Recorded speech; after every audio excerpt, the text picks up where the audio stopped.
McGee will have to go from midcourt. It's a heave.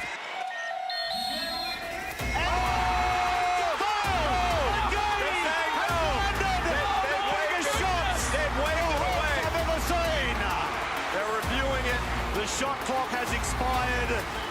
The prayer goes unanswered. And the Hawks are beaten. Melbourne win it 105-102.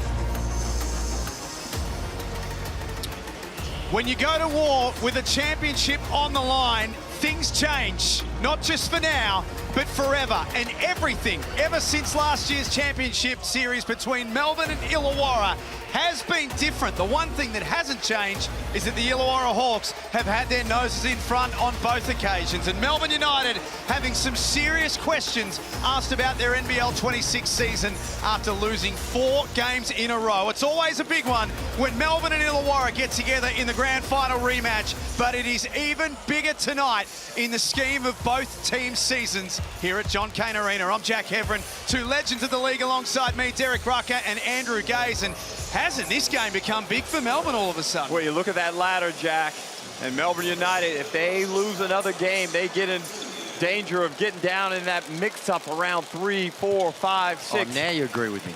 Yes, you influenced me.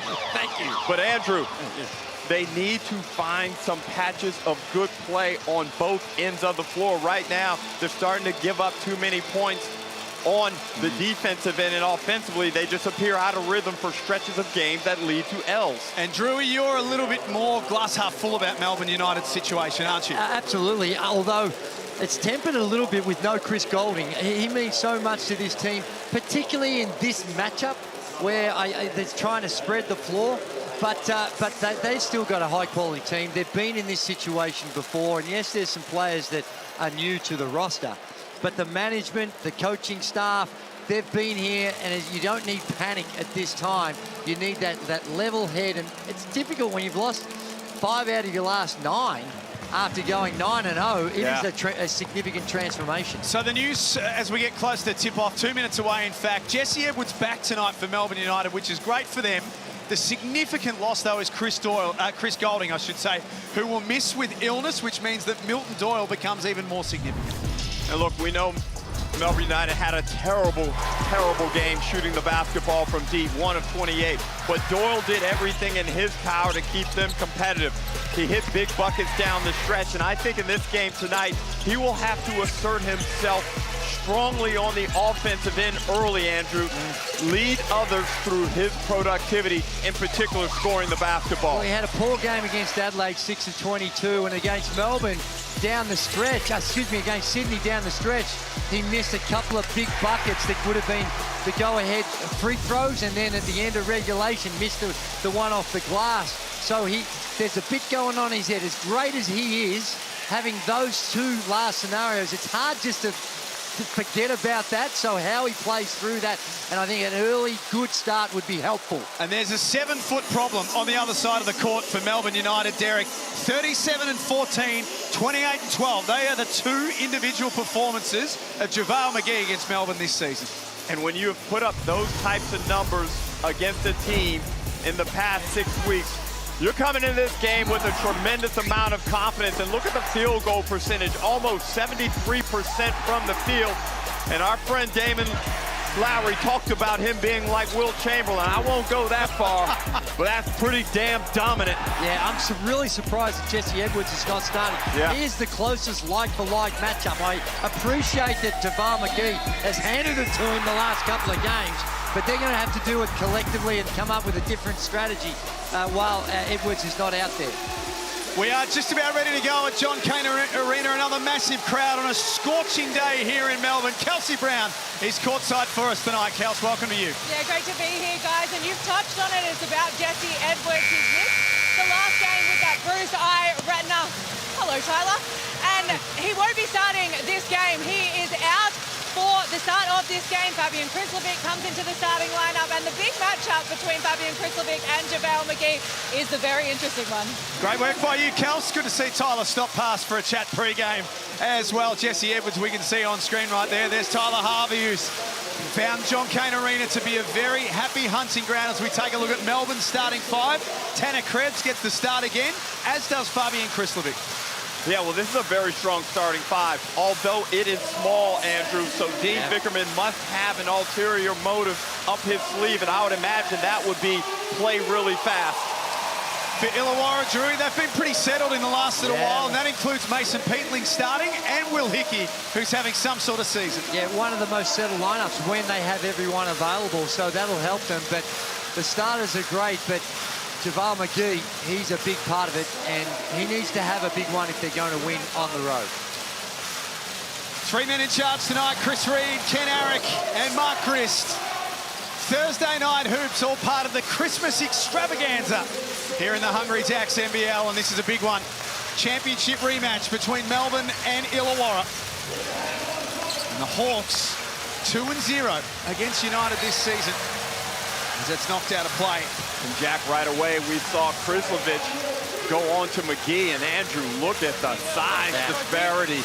Just give him the ball. Well, he's going to complete denial, full front him on the low post, and rely on weak side help. Just let me correct myself there. Melbourne defeated Illawarra in round 10, by the way. It's when your handwriting's as bad as mine, you can sometimes make those mistakes. Never got my pen license, and now it's coming back to bite me. Here's Tyson Walker. Tanner Krebs with a tough step back. Hand in the face as well. He's shooting the ball pretty well this season, Andrew, and we've seen him do that over the course of his time here at Melbourne United. And when you've gone 1 of 28, to see the first one drop, it's a relief. Just a horrendous... Oh dear. JaVale McGee completely turned his back on that. Hickey with the retrieval mission. Now he's alone at the top of the key. All's well that end as well for the Hawks. And Andrew, Melbourne United show us their intentions on McGee. They followed the pass into a double. McGee did a good job of unloading it. Hickey knocks down the 3 ball. You can't ignore Davo Hickey. Maybe a season or two ago you could from the 3-point line. That's a pushing foul. That is definitely a push. So it's not a lot of contact, but it's a push. But you see the penetration. Oh, excuse me, the 3 ball. Step back. Krebs has had some big games from the 3-point line throughout the season, and you really can't do that anymore with Davo.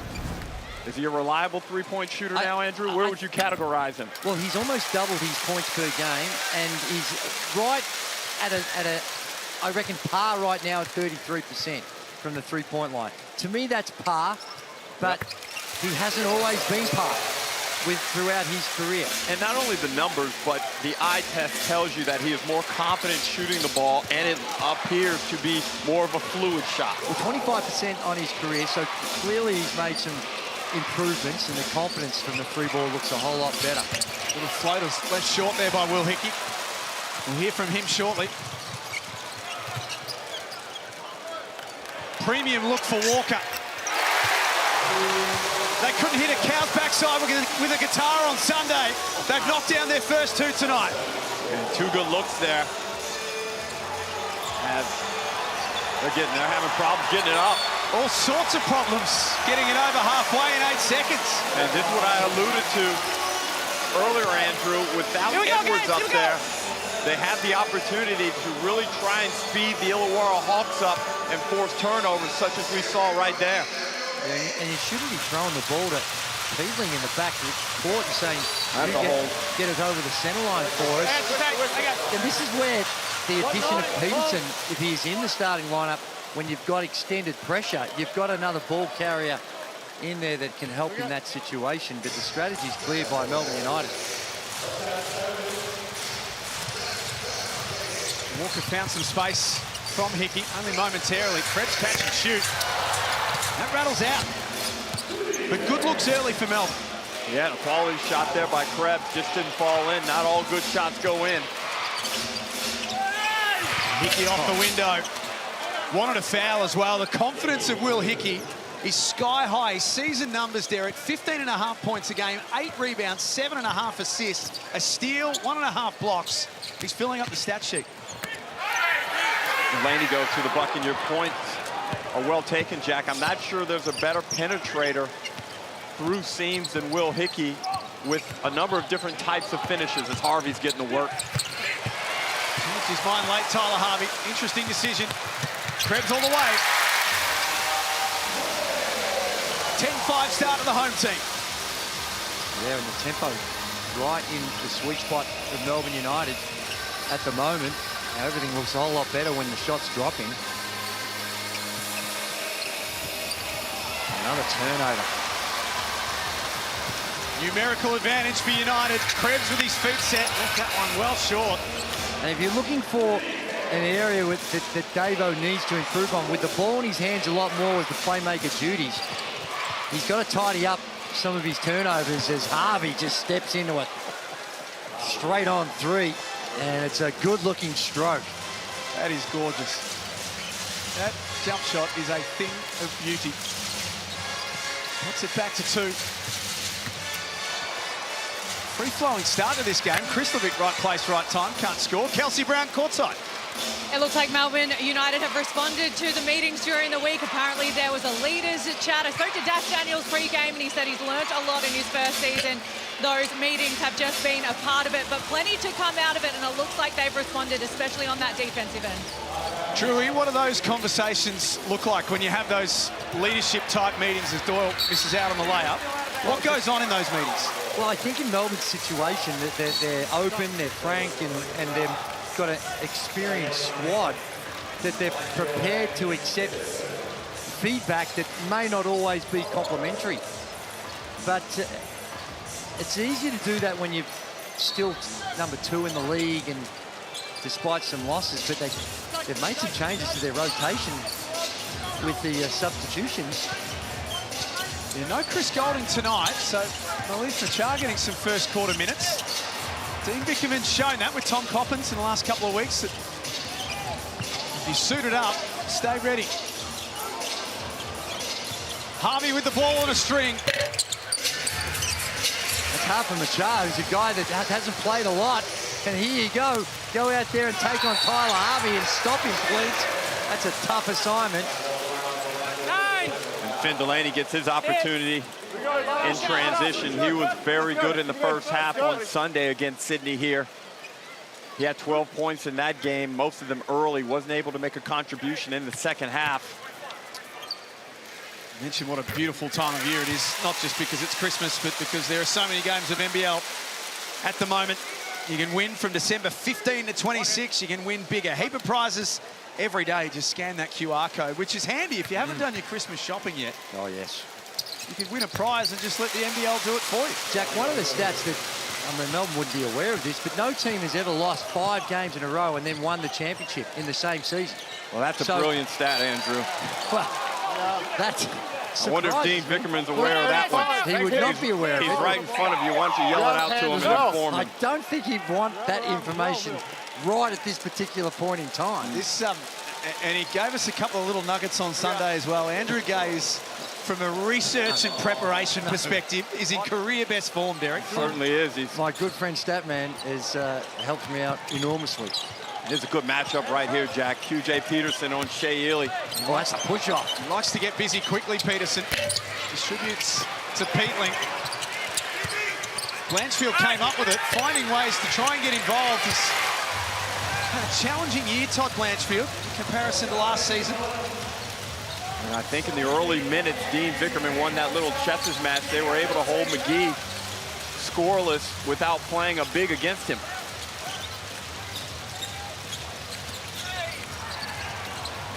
Really dispossessed.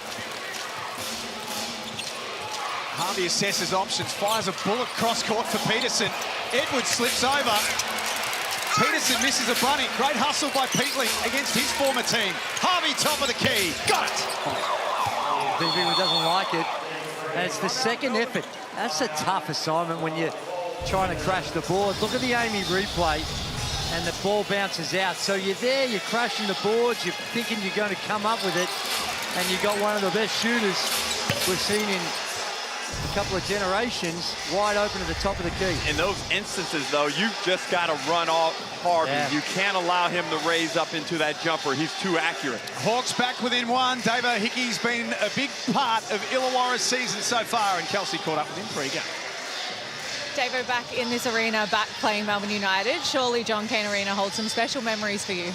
Yeah, pretty great memories. I mean, we came in here, got 2 wins, you know, went back home and sealed it. So great memories, but just here today in a different mission and just get a dub. For you, coming back into this lineup, there seems to be a lot more responsibility. You're starting, you're a really big piece of this team.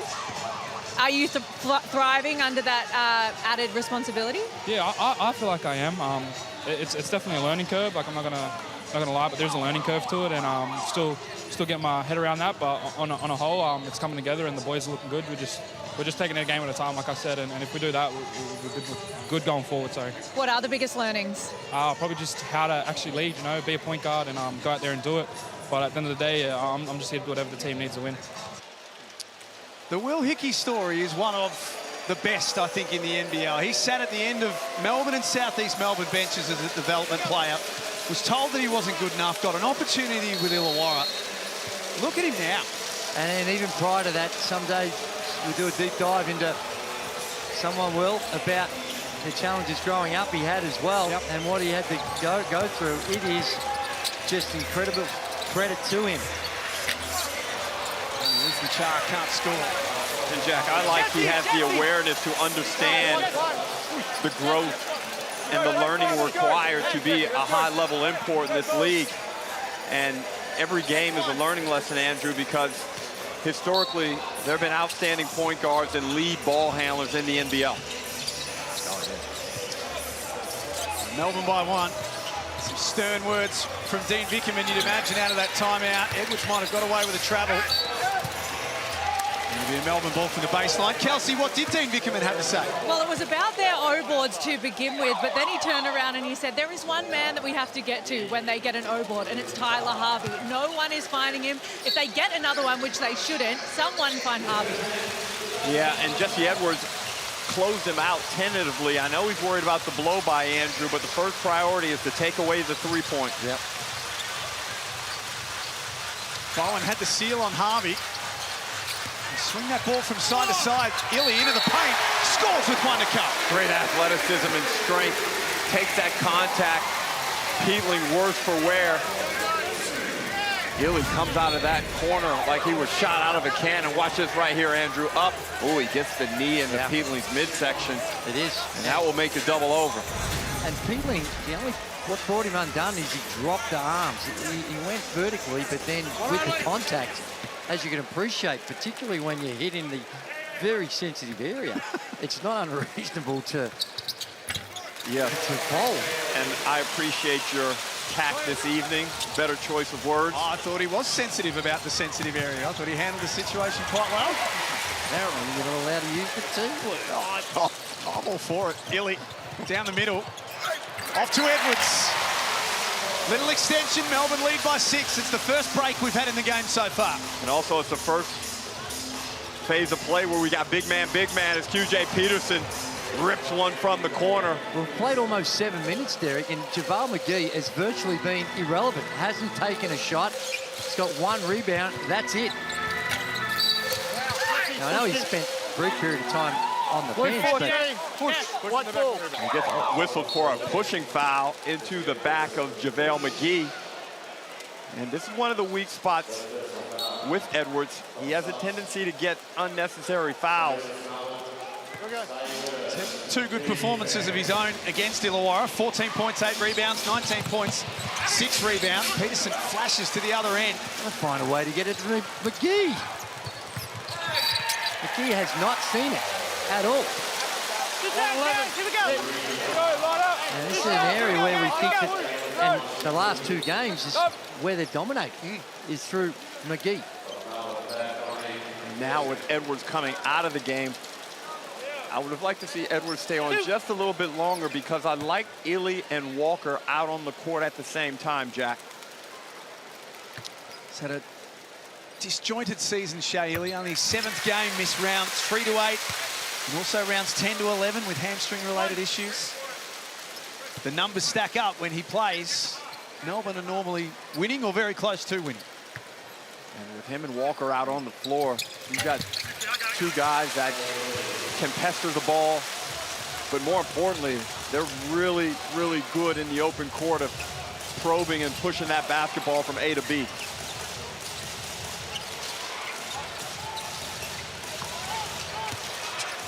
First time McGee sees it, that's an awkward landing. He got all tangled up with Tyson Walker, who gets straight over to check that he's okay. But That's interesting. I thought he was shooting. I don't know whether it's by design or just they've gone to a Warriors play. This is an old Warriors play that Steve Kerr used to run, and for that cross screen.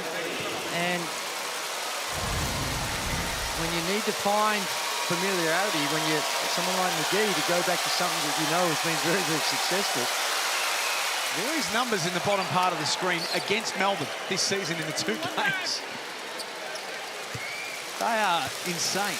And we had a discussion about the MVP race in the pregame show. And one of the differentiating points, and something that hurts McGee, Andrew, compared to the other 3 guys, Sobey and Davis and Cotton, is he's reliant upon others to get him the basketball. Yeah.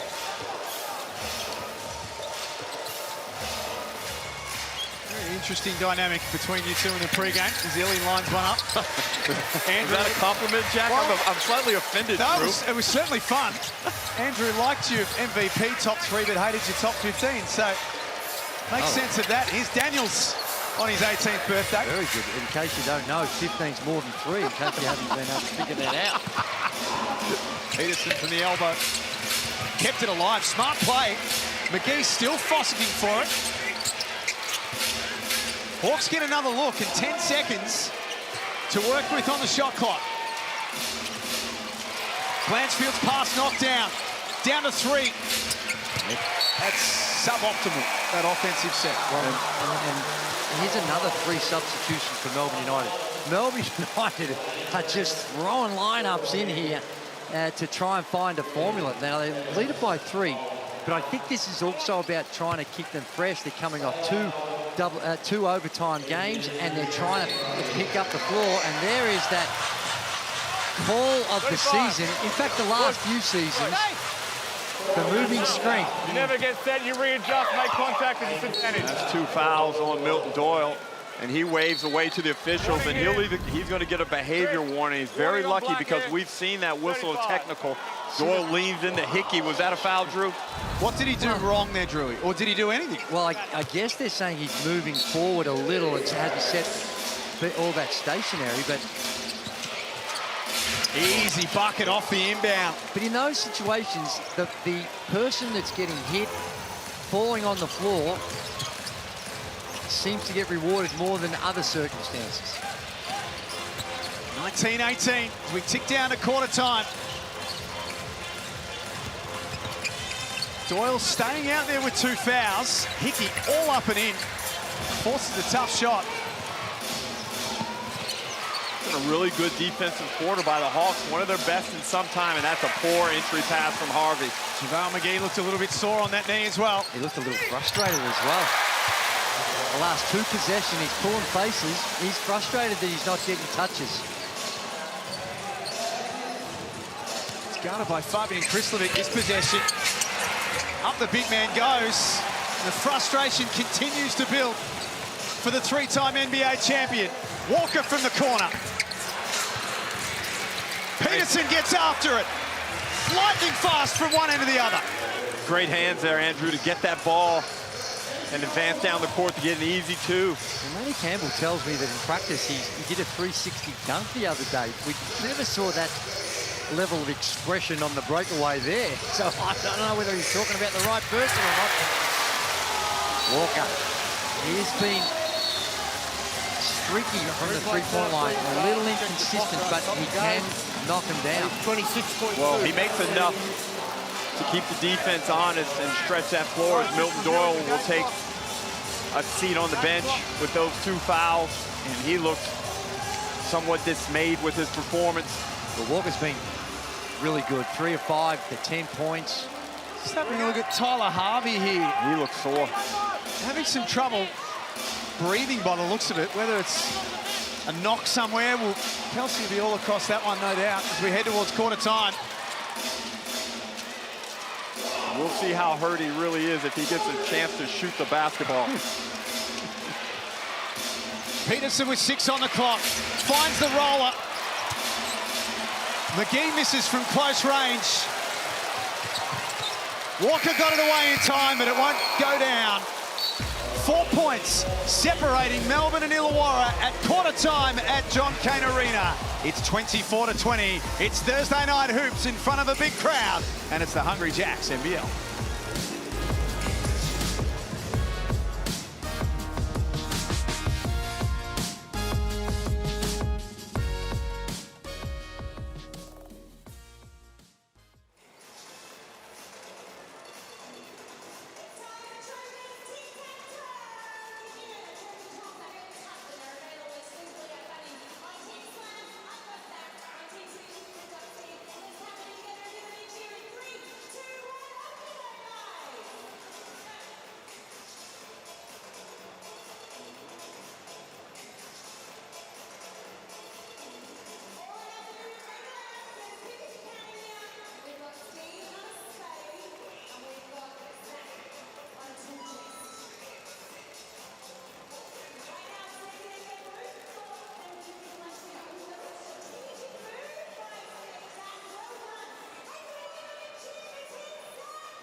Well, the NBL's newest rivalry is on display here tonight in Thursday Night Hoops in the Hungry Jacks NBL. Melbourne United 24 plays the Illawarra Hawks 20, and there's plenty to talk about after that quarter-time break. Tyler Harvey was writhing in pain in the huddle. He was hunched over. He's not starting this term, but while he bails, heads out there for him.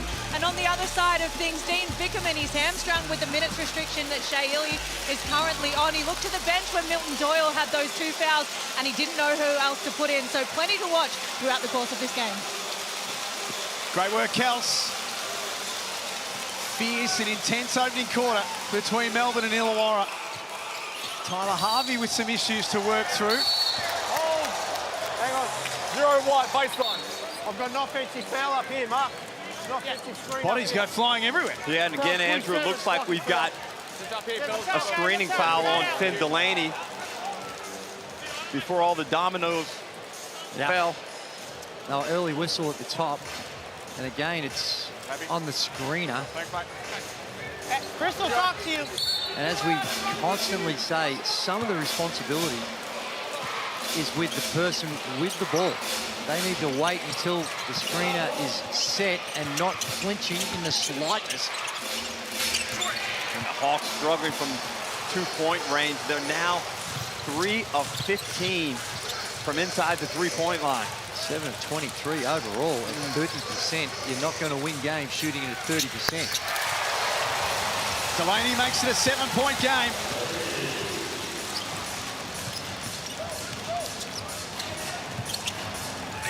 Peterson forced to change his shot late by Edwards.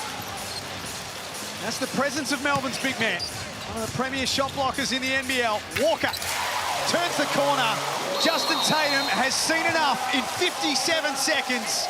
They concede the opening 2 buckets. Illawarra trail by 9, and the Hawks have got a problem. Tyson Walker looks sharp. He's got 12 points already. Missed a week or 2 due to those concussion-like symptoms, and played on Sunday in sporadic minutes, but he looks a lot sharper today. Tangerine timeout. It's a very special day for Dash Daniels and the Daniels family. He turns 18, and he caught up with Kelsey a little earlier.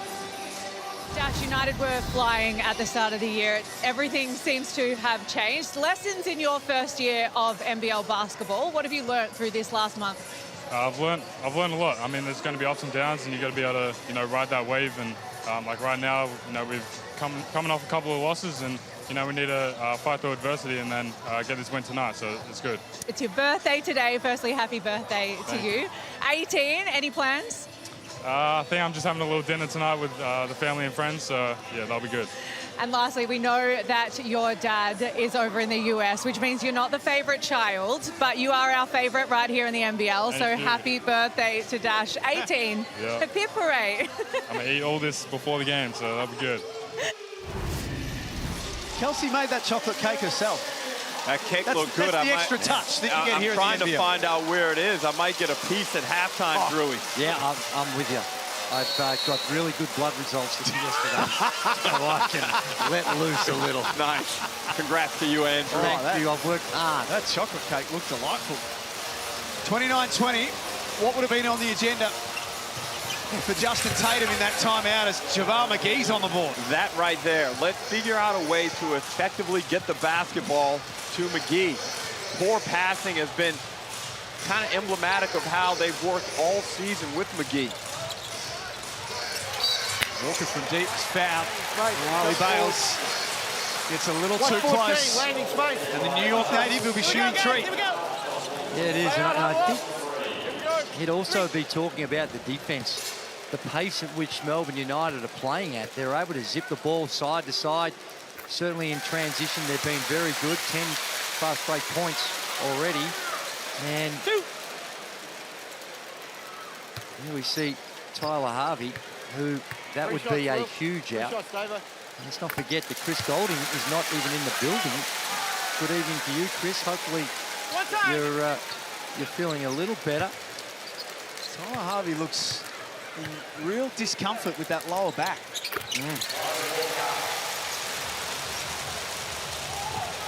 Once they go, Andrew, we've been there. You lose that mobility and sometimes even the power in your lower extremities. All of a sudden, it's a 10-point lead. Peterson throws up a wild one. Terrible shot. Double clutch it.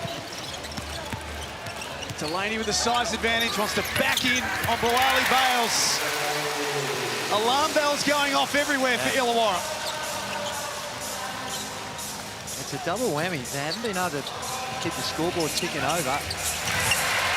Snatched from him. That double team's causing him problems. Krebs downhill. There'll be a foul on that rebound. They've scored 2 points for the quarter, Illawarra. 22. Melbourne United have done a good job on McGee, just crowding his space and not allowing him to use that good footwork by just jamming him up. They just look so rushed. You think of this Illawarra team last season with the roster that they had. There are times in games where they just look, they're trying to play a pace that maybe a step faster than they need to. And it looks clunky from time to time.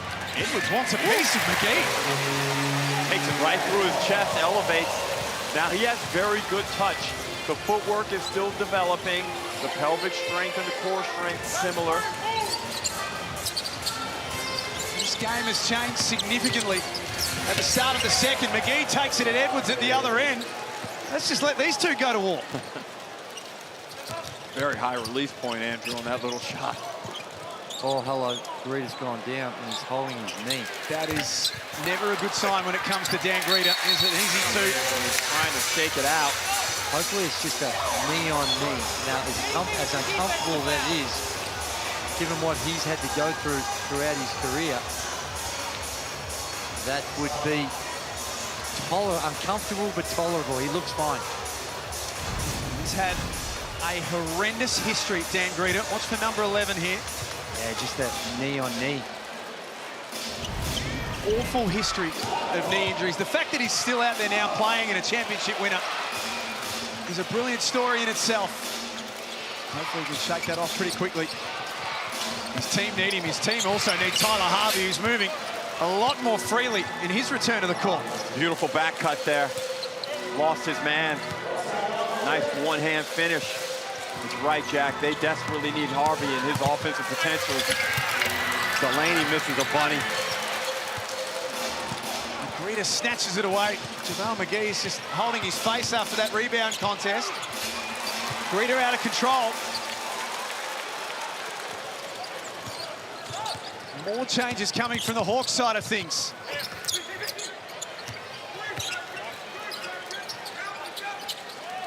Back up top to Doyle.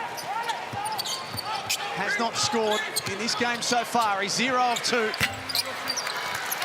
make that 0 of 3. Greta lifts the tempo.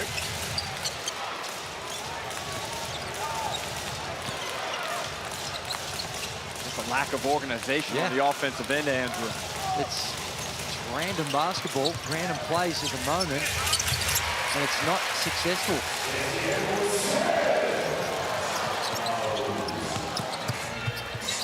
Walker to Krebs. Pristine from Melbourne.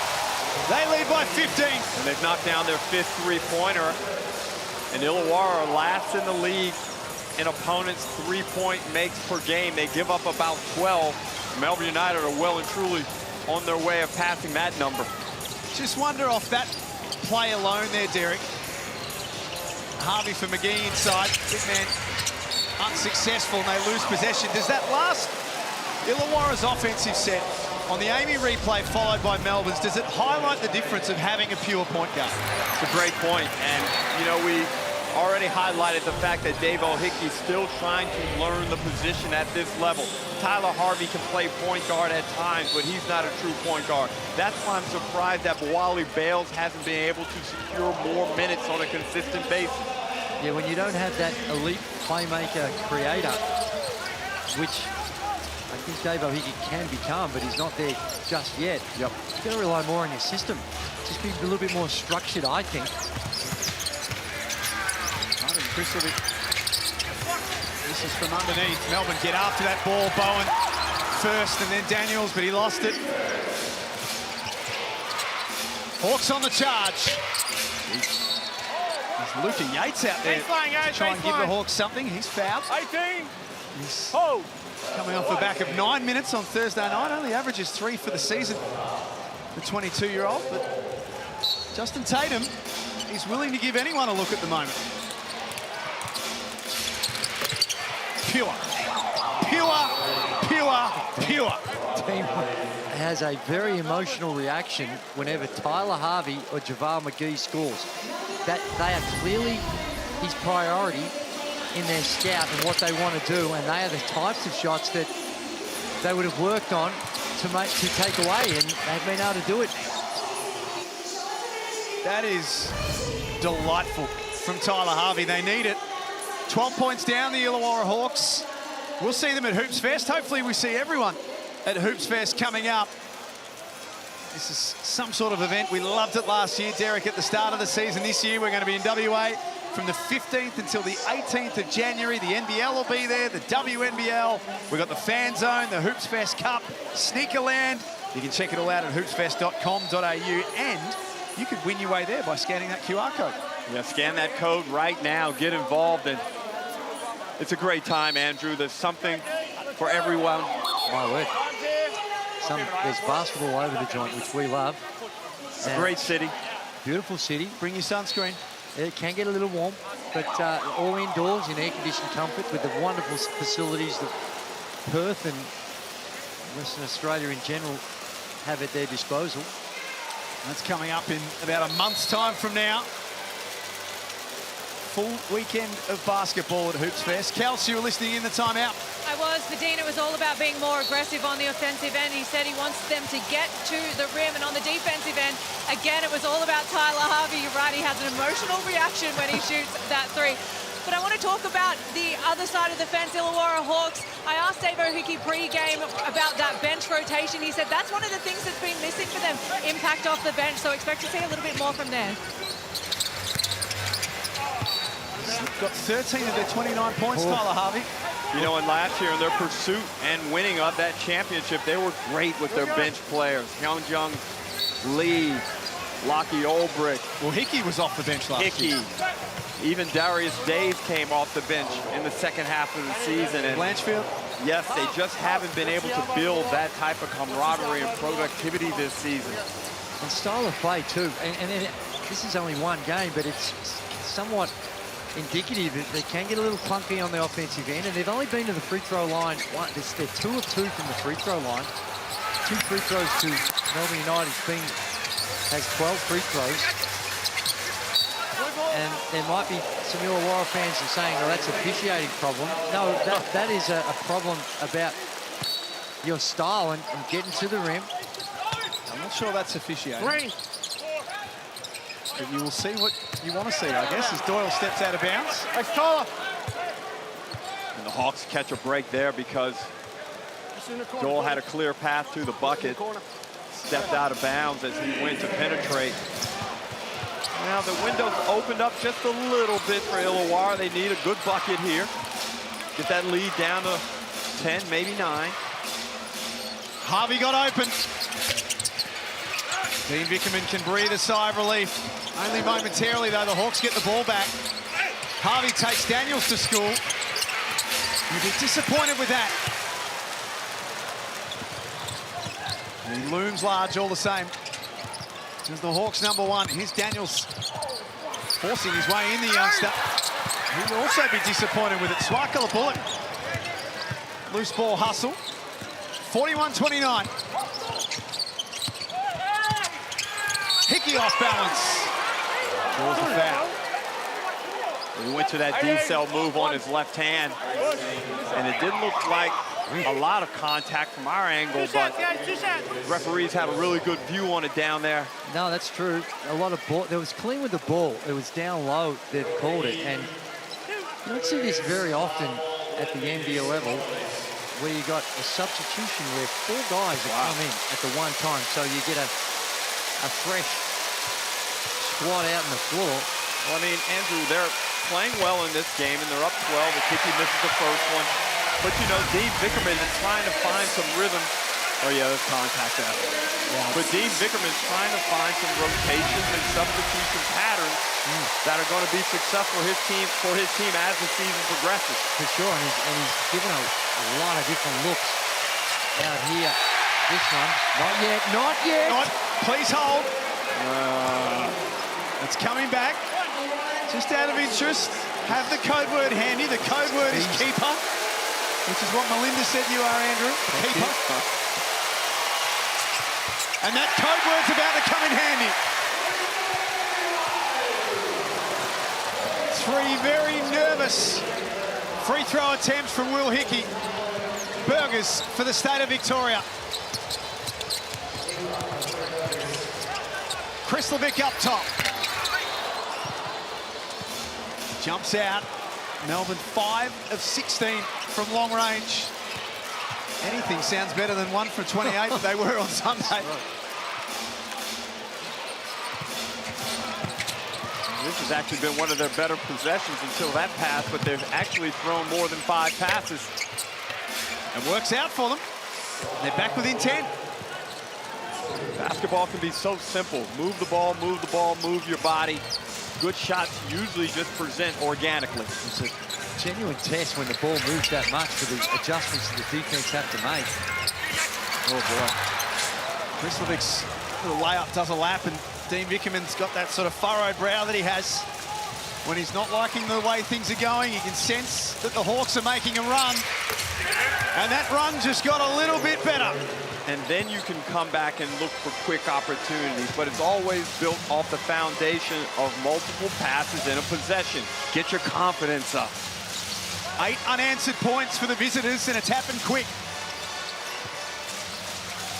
All of a sudden, that scoreboard looks a lot more palatable for the Hawks. Shea Ely draws contact. 9. We go, Lotta. Shea gets that ball in his right hand, gets into that seam. Harvey probes. And that's where Blanchfield is his best. In rhythm, catch and shoot. The Harlem Globetrotters are headed to our shores again. 100 years they have been celebrating all the thrills, the laughs, the joy, and they are coming to your city. across Australia and New Zealand. If you've never been to the Harlem Globetrotters before, you've got to get there for the 100-year celebration. Yeah, my word. And a long history of the Harlem Globetrotters coming to Australia. I mentioned this last time when I was about 9. I went and saw them at Kooyong in the open air arrangement, and they were still able to get the half-court shot.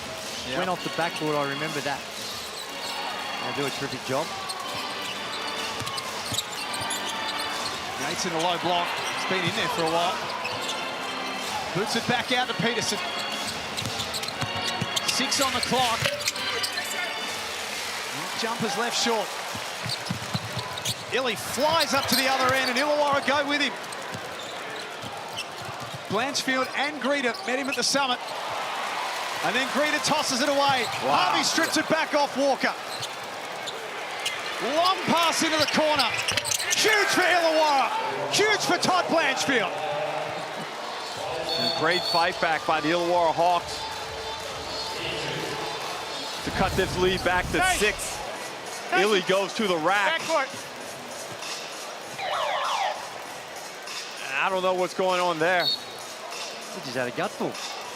Wasn't happy. You know, that's a bad sign because he's an experienced player. He's not walking out unless there's something wrong with him.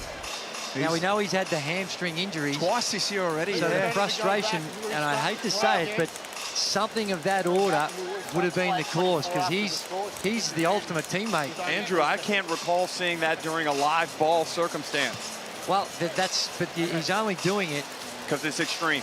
Because something's gone. Really significant must have happened. Wow. Kelsey Brown, courtside, what did you see? Well, he spent 3 minutes out of the court area. He was backdoor earlier in this quarter, so I'm actually not surprised that's happened. He was getting some treatment on that one. I think that one's been waiting to happen. We stopped the play for your play, instant player. Here we are. Already without Chris Golding. Shaylee off the floor at the moment. And they compounded it with a turnover because they thought that there'd be a fresh restart with the 8-second in the back court. There's not.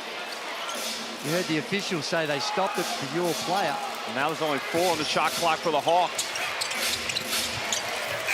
Blanchfield's having himself a quarter.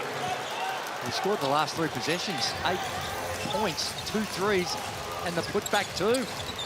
It's a 4-point game. Illawarra really got to work in quarter number 2. Melbourne get on the glass. Nice effort play there by Finn Delaney to get them a much-needed 2.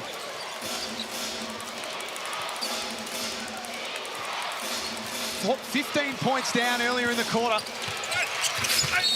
It's a terrific fight back by the Hawks because they looked all out of sort. They looked completely not in sync on the offensive end, and it's amazing, just a couple of shots fall. They might not have been textbook plays, but they get the shot to fall, and just the calmness that goes through the group, and they get back on track. And Harvey's been very good in this first half. Now has 14 points, Jack. Just looking at the body language, Derek, of both teams, you've got an Illawarra team who are starting to believe and starting to think that things are going their way, and Melbourne look frustrated. They're arguing with each other, the officials. And well, Jack, you're trying to get the best out of me. You're right in my wheelhouse. And yeah, United, they have a tendency to get tight in situations like this. And when you've lost 4 in a row, Drew. Yeah. Well, they've had to come back the last couple of games to make a contest and come up short. And 77! The Hawks had 1 to give. A holding foul.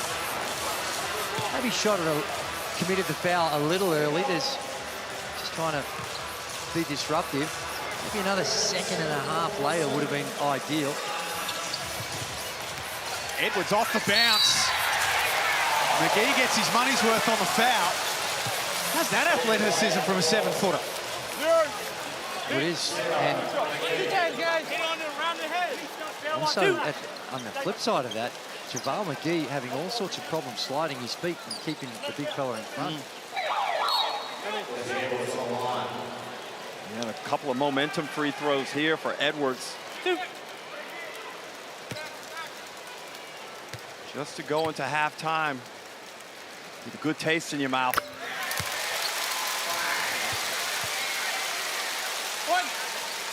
Missed Sunday's game, Jesse Edwards with a eye-related issue, a bruised retina. Back out there tonight is an important part of the piece for Melbourne. 1.4 seconds. Bale's got the shot away.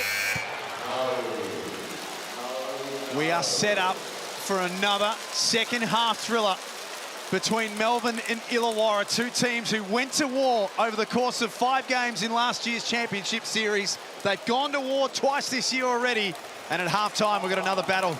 Here's Kels. Yeah, I'm here with Tyson Walker. Tyson, 15 points to the half. You've really turned it on. Your parents are in the crowd from New York. How have you seen it? You know, just taking open shots, getting a lot of good ones, and just staying aggressive. That's what they need me to do, so I got to stay aggressive. Illawarra Hawks really fought back in that last one. Early stages of this one, it looked like you were the Melbourne United of old. What changed? We didn't get any stops, we didn't rebound, and we slowed our pace down a little bit, so we just got to pick everything back up. Thanks for your time.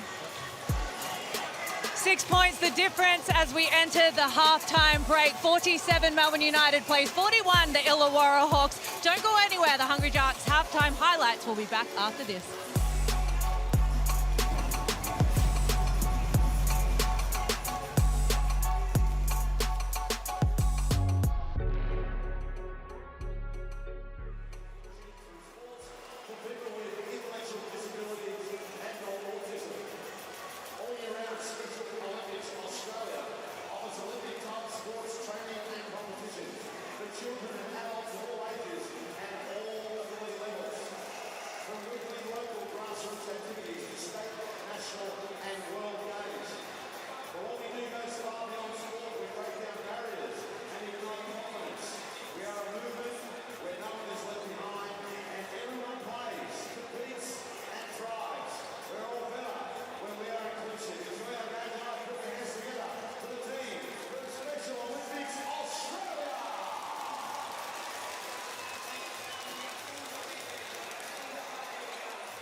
Thursday night hoops in the Hungry Jacks NBL, and 47 plays 41. Melbourne United lead the Illawarra Hawks at the major break. Melbourne United look to have found their early season form at the start of this game, out to a 15-point lead at one stage, Derek, but Illawarra clawed their way back. And I think Justin Tatum would be extremely happy with his team's position right now. They fought back to be only down 6. They dominated the final 5 minutes of that first half. And Andrew, right now, up their sleeve, they have the big man, JaVale McGee, because he had no input in that first half. Yeah, certainly very little. And to flip the switch, and Todd Blanchfield came in and gave them a real spark. For much of that first half, Melbourne United were hovering around the 40% mark in their field goal percentages, and the Illawarra Hawks in the low 30s. Well, that's flipped at half-time, where, in fact, Illawarra is shooting the ball marginally better. So it's been a real hard game for Melbourne United. How many substitutions? I don't know if it's me and they're substituting right in front of us when they come on the floor. But, boy, it'd be hard to get some rhythm with all the substitutions that have been going on. I think what they're trying to find is some minutes with the minutes restriction that Shea Ili has. We also saw him go out of the stadium at in the second quarter, so a big news story maybe after the break with that one. But let's take a look at the Hungry Jacks halftime highlights, and it's no surprise it's the man I interviewed at halftime, Tyson Walker. His family's in the crowd. They're all the way over here from New York, and he's really turning it on. Look, he is just a solid basketball player. When he knocks down this jump shot, it makes him so tough because he's athletic, he's strong, he's a defensive terrier, and I think he's been one of the best import acquisitions in NBL 26. He suits this lineup perfectly, Andrew. It is. He is an excellent basketball player, and he's only going to get better because he does it at both ends. He picks up full court. He can score the ball. The three-point shot's been a little inconsistent over the journey, but he has got a lot of upside. He should have a long career here in Australia. That's what we hope. And look at the numbers: 4 of 8 from the field, very good. 2 of 5, excellent, and a perfect 5 of 5 from the free throw line. He does it all. Yeah, that's our Blackmore's player profile, and that room looks a little bit subdued for a team that was up by 15 at one point of the quarter. But let's take a look at the other side of the fence. Tyler Harvey, he walked off the court with a back injury. We think he was in severe pain, but he came out and he made a little bit of an impact in that second quarter. And they needed him. When he came back into the game after that back complaint, they got going, and his three-point shooting has been on point in this game. He's 3 of 5 right now from deep, and I think he has started to look like the Tyler Harvey from the championship Hawks. Yeah, 5 of 9 from the field, and he's one of the best shooters we've seen in a long time. Here also can create and get to the rim. He's moving off the ball here. Simple cut, and that really got the emotions running of Dean Bigerman. But the thing about Tyler Harvey is that he's there in the big moments. Yeah. When the team really needs him, he's the guy that can step up. So he's going to need that and more in the second half. Let's hope that back is not causing him too much of a problem. Well, one of the best things in the NBL is to sit with you two in a pre-game and a game situation. But the other thing is a double header. We head to Perth after this. We've got Felix Von Hoff and Damon Lowry standing by. And Felix, Nathan Sobey has been on a tear lately. I really thought, Kelsey, you were going to lead that in with the only 2 people better than Andrew and co would be us, but I guess no, we're going to talk about Nathan Sobey here. Kelsey's right, he's having an unbelievable year, his career best in scoring. It's something about when you go to a new club and then you get a new coach that really suits your style. Right now, Josh King's style absolutely suits Nathan Sobey down to the ground. Evergreen Sobey, career best in points. Look, we all know he's a scorer, but he's doing it from a way more efficient type of style this season, especially with Josh King's leadership. Everything's looking great right now for Sobey. He's been really special, and you know what? They love a villain here in Perth from the opposing team, and Nathan Sobey's the sort of guy that could play that role very well, so I'm interested to see what the crowd's like. Felix, absolutely love seeing you over there in Perth. Welcome to my territory. And after this, we'll see Perth and the Southeast Melbourne Phoenix taking on each other. But right now, we've got another half of basketball. 20 minutes to play here at John Cain Arena. It's the Illawarra Hawks and Melbourne United. Melbourne United currently lead by 6. A big second half coming up after this. Merry Christmas to all the Illawarra Hawks fans, especially my family watching in the States. Merry Christmas and Happy New Year. Merry Christmas, everyone. Make the most with your family. Have a great time. Be safe. Happy holidays. Merry Christmas, everybody. Hope you have a great day. Kids, I hope you've been good and Santa brings you a lot of gifts.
Half-time in the Hungry Jacks, NBL, Melbourne and Illawarra. 6-point game, United 47, Illawarra 41. JaVale McGee is a big presence here in the league this year. He comes with an unbelievable resume. 6 points, 4 rebounds in the opening half, Andrew Gaze. The question is, did he see enough of it in the first half? Early on, I don't think so, but you give a lot of credit for Melbourne United. They went small, but they were denying him his touches. He just wasn't involved, and they got to find a way. They went to a play, some screen there, cross-screening action to get him on the box, and when he gets it that close to the bucket, he's so hard to stop. He can put the ball to the floor. Good touch for a big fella, but they got to find a way to get him more involved. Well, you give credit to the defense, but I felt it was the perimeter players of the Hawks that didn't do a good job of feeding him the basketball, and that's been the case for a lot of the season, Jack. And if they want to get the best out of McGee consistently, they've got to figure out the proper methods to get him the basketball.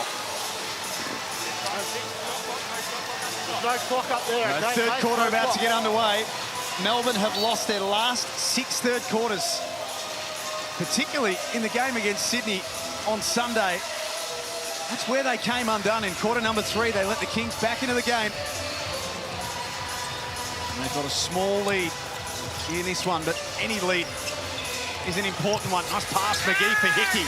Scores through contact. Great pass there by Wani Swakala-Bullock into McGee, which sets up the back cut. Good offense, Hawks, to open up this second half. More organized. Exactly. And so often, Andrew, you talk about it, system. Yeah, a bit of structure. That was coming out of the play. It was their possession. Hold just go ahead and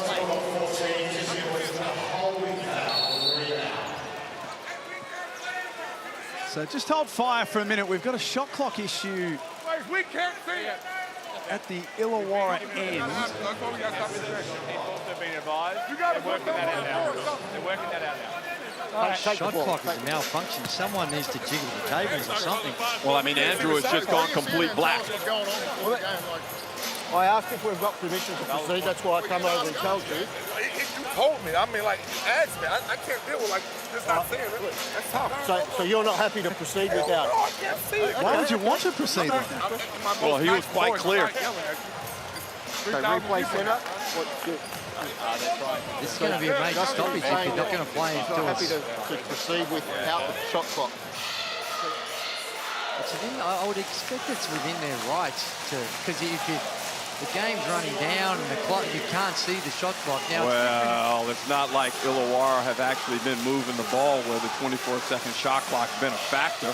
no, but in a close game, a tight I hear ball you. can make a big difference. Usually they'll have a little standby unit that they can put on the floor in the corner. So I'm actually surprised we started the third quarter, to be honest. well, you heard the official say, and maybe Coach Tatum thought that, well, it was going to be fixed. Talking to each other at the moment to get some direction from the NBL. Okay, I appreciate that. If they got a clock to on the floor, or you just turn So we it now off. wait for further advice on what's going to happen with the shot clock at the Illawarra end, which is completely died right now. It's off. That's one end of the court. Looks good. Works good. And here comes some power back to Here we go. the shot clock that's in question. And Andrew, by the movement of those lights, I would imagine that it's rebooting. Well, the shot clock behind the rim came back on. Oh, it's gone back off.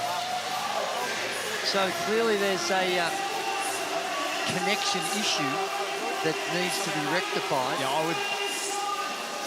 And we've got...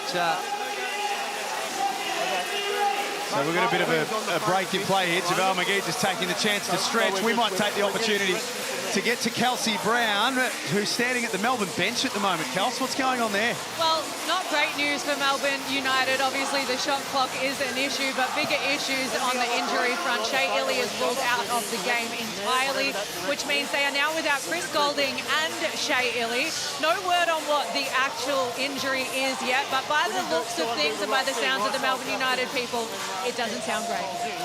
No, that's not good news for Melbourne at all.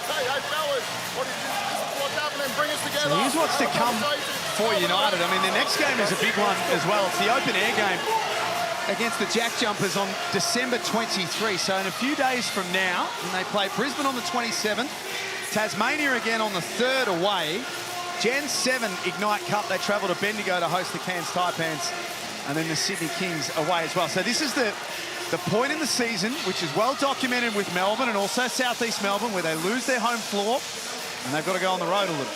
And one thing you want during this stretch of play is you want some unity. You want that rhythm amongst your playing group. And Melbourne United have done a decent job throughout the course of this season and working with a lot of different combinations, as now Chris Reed has waved all the players off the floor, and we are going to have a break here, Andrew. Well, we certainly will. And I think going on the road, to your point, last year when they went on the road, they were very successful. Yes. Melbourne United.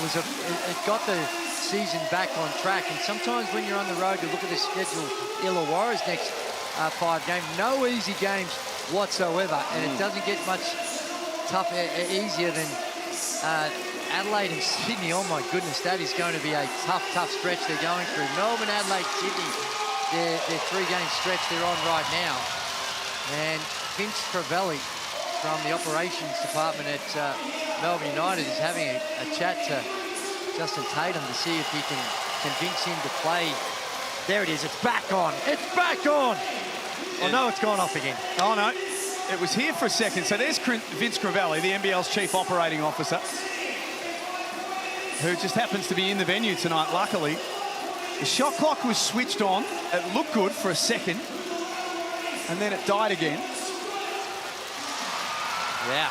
And it's interesting, right, because Justin Tatum got the perfect first possession to start this 3rd quarter, and now this break disrupts that little mini momentum that they were trying to build. And keep in mind, on Sunday, right here in this building, at this same point in time during that game, is when the Sydney Kings totally flipped the script.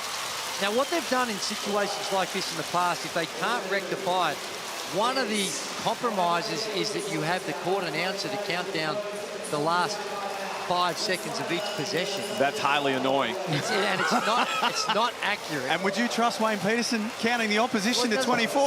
It doesn't necessarily have to be him, exactly him, but someone through the PA system counting it down. And is there a world where we would go without shot clock, Andrew?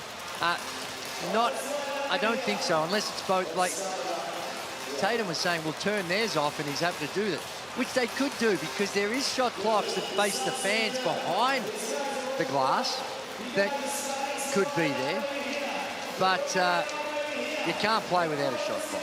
No. I wouldn't have thought.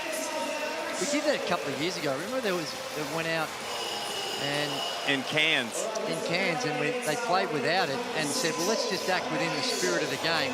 I think the spirit of the game goes out the door when you're 4 up and there's a minute to go and you figure, hey, we'll just hang on to this thing. So we're waiting official word from the NBL as to what it looks like next. What we do have that's official is Shea Ili.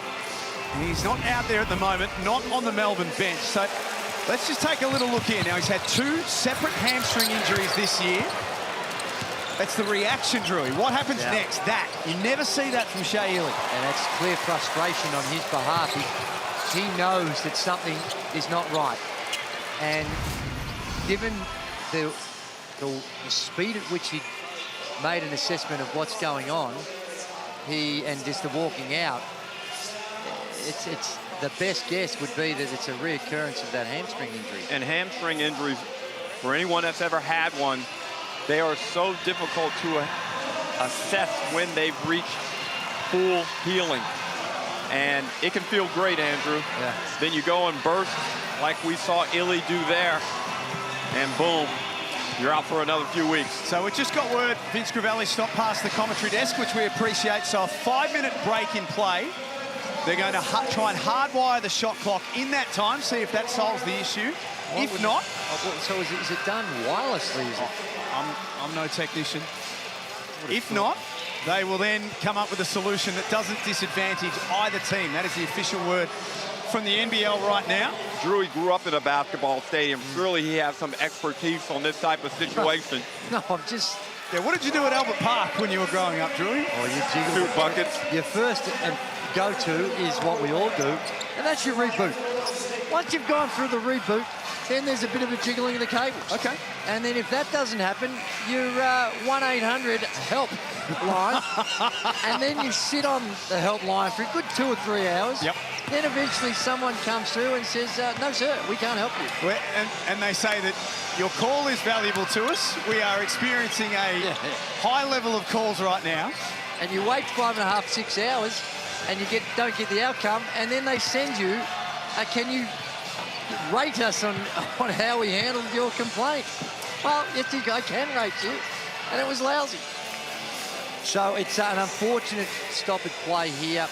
I don't know if it really advantages or disadvantages either. It's so early, 1 possession into the second half. It's they both teams have to deal with it. So unfortunately, technology is your friend until it's not. So we've got a small break in play. Early stages of the third quarter. We've only been playing the best part of 30 seconds, but this is what's coming up next, Derek. Oh, as boy. soon as we finish up here, which might be a little later after what we're experiencing here at John Cain Arena, but the Perth Wildcats and Southeast Melbourne in the jungle. And the poor Perth Wildcats. This will be the third game that they've had to sit around and wait till a game is finished, because clearly this is not finishing on scheduled time.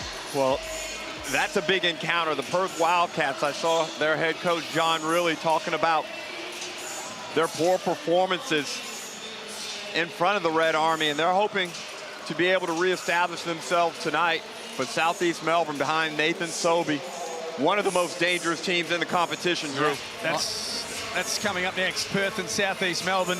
And Drewy, I know there's a lot of things going on in the NBL right now. It's a busy time of year, and I'm just checking my phone. I think you're checking yours. Did you get a call to ask if you were happy to do some sort of promo around the Christmas period and the 12 games of Christmas? I mean, you are the greatest player that the league's ever seen. Were you asked to be involved? I was asked, but unfortunately the filming time and the schedules didn't align. So I know Leonard Copeland and Pete Hooley and Felix have put together a little package, so that's going to be exciting to see. I haven't seen the final outcome, but I like the theme that they're going with. Well, that's coming up soon. You're going to see that in the next few days that I'm told as part of the Christmas Day extravaganza. I love that. I don't want to give it away, but it's like a Love Actually type thing. You are starting to give it away. Is that giving it away? A little bit. But I'm talking about another promo that I actually didn't know about until about 30 seconds ago that involves one of us, and it's not Andrew Gaze and it's not me. Let's take a look. Holiday season is upon us, and do we have a gift for you? Get a load of this. 12 games in 9 days. Rams at home! That is sensational. All in the lead up to a massive Christmas Day clash between crosstown rivals, the Illawarra Hawks and the Sydney Kings. Hits the deck, fights for the ball. And now it erupts. So what's on your team's wish list this holiday season? The Hawks will be hoping Santa brings some of that championship spark that saw them win the title in NBL 25. The NBL championship now lives in the Gong. The New Zealand Breakers, they'll be wishing for more Menenga posters. Now Menenga can go to work. United in Phoenix, they're opening the roof for Santa. You know they'll be putting on a show. Tyson Walker is lightning. And the Adelaide 36ers, perhaps there's another Christmas miracle in their stocking. Adelaide have won it.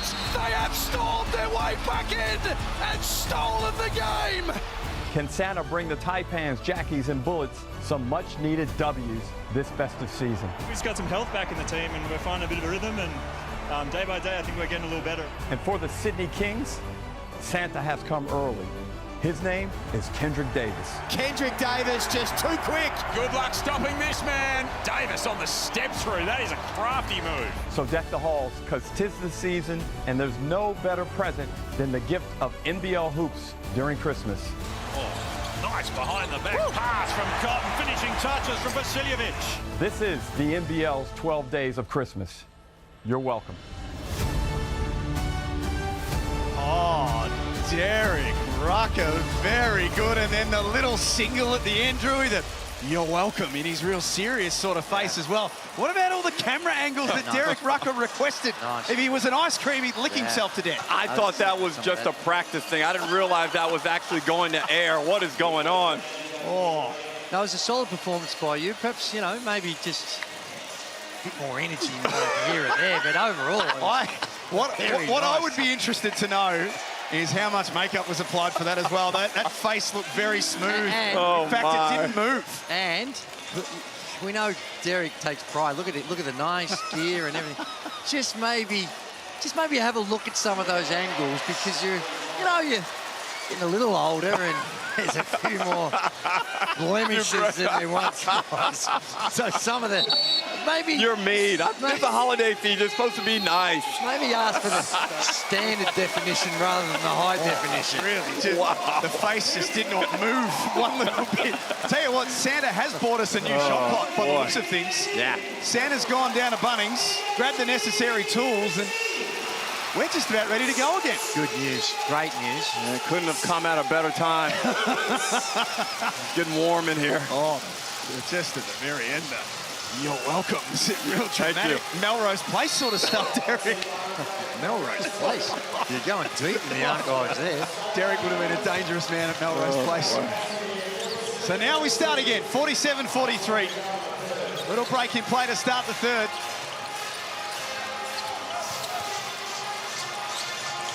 Who responds better out of this little break? The shot clock's gone again, by the way. It's back down. Oh, nice set, though, by the Illawarra Hawks. Good shot, but Peeling not able to make the bunny around the basket. And Delaney got a little bump on the way through. And McGee had an impact on that shot. Delaney worried about the shot blocking ability. They've been going through JaVale McGee. It's been working for them. All of a sudden, he's starting to lift. He's got 8 points and 4 rebounds. And Vickerman has gone with Edwards early in this third quarter. So we get that big man matchup.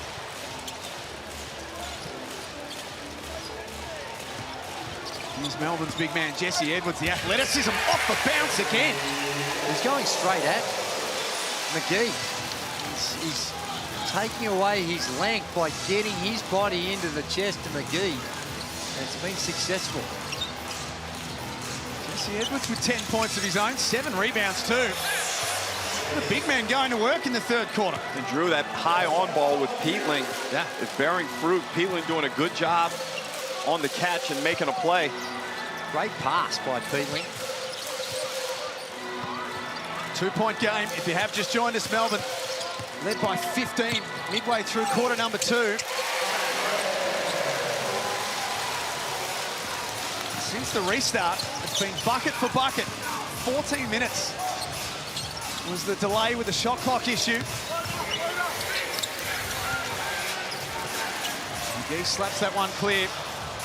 Tyson Walker gets after it. What a find for Krebs.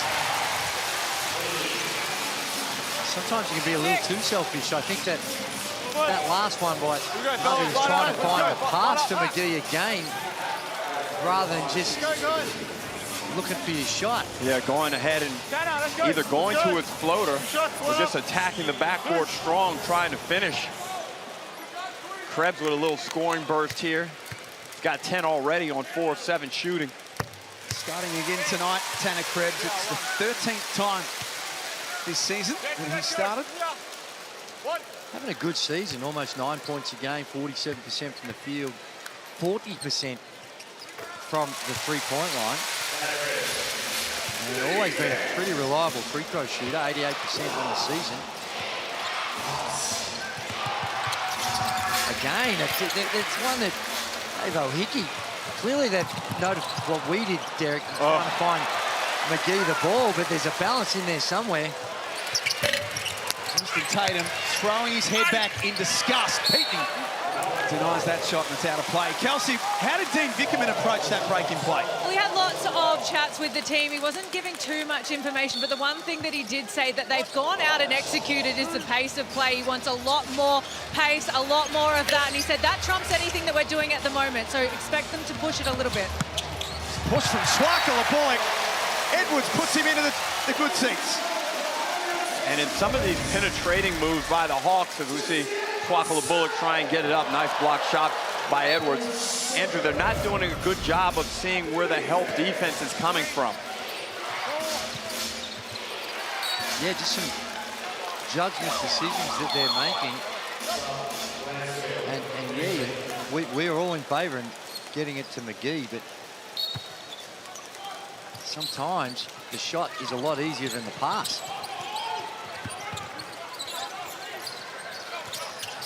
McGee faces up, he attracts a crowd. Here's Harvey, and you know what happens next. Still doesn't look totally mobile with that back complaint, but all he's got to do is get vertical and release, Andrew. 18 points for Tyler Harvey on 4 of 6 shooting in a venue that he is particularly fond of.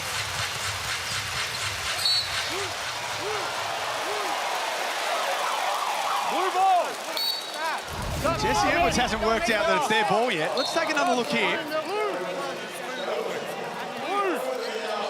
That's a nice stroke. Yep. Blue balls are called. Did it come off Edwards' leg? Tatum, despite Harvey's pleas, was unwilling to challenge. He might have had a case, Tyler Harvey. Justin Tatum keeps the challenge up his sleeve. Walker backs in, and then over the top of JaVale McGee. That's a tough shot. Does a good job of creating a little bit of separation with the left side nudge, and then gets that ball up over McGee. 17 points now for Tyson Walker on 5 of 11. He's kind of just snuck up on us a little bit. The one that's just been completely blanketed is Milton Doyle. 0 of 3. Played 12 minutes in the first half. He's carrying 3 fouls in a moment. Had 21 on Sunday against Sydney. Harvey swings to Swiker the bullet. A little drop off for McGee. Big man gets that to fall. That's a delightful touch. You know how hard that is for a man of his size? Oh. Couple. Edwards and Peterson get caught up. Melbourne will keep it. Possession arrow going their way. Perth and Southeast Melbourne coming up straight after this one. Drew, you going to stay awake to watch that one, or is it lights out when you get home? No, I'll be watching that one. It's a big game for both teams. Text me at 3/4 time, buddy. Huge for Perth. After a pretty ordinary home performance last week, Delaney scores from in the paint, 57-52. The pace has quickened. Wow. In quarter number 3. Rushed. Didn't need it. Get that shot anytime. Delaney steps back and knocks it down. Another guy that's just hit enough 3 balls this season. Got 14 points, 2 of 3 in this one. He's been a great acquisition. This little shake and bake from Peterson. That shot's a lot tougher to make than it looks. Here's one that they could get a little bit more out of at the moment. 3 of 10 for the night, QJ Peterson. Fabian Krislovic finds himself unattended. He can knock it down, only 24% on the season, but he has the capacity. You've got to respect it. And that time he gets one to fall.